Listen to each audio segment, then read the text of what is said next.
Assalamualaikum semua. Hari ini Oma Yati nak minum jamu. Ini jamu buatan Oma Yati. Boleh simpan dekat tijuk, kita boleh bekukan. Sebabkan kita kerja banyak, ini elok untuk lutut. Banyak berjalan untuk lutut-lutut kita, banyak bekerja ni. Ni kita boleh minum. Ni jamu buatan sendiri.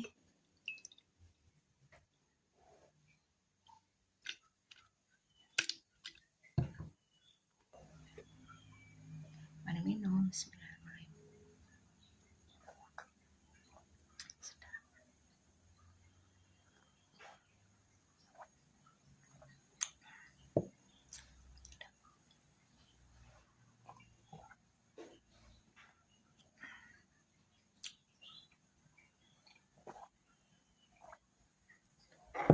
Alhamdulillah.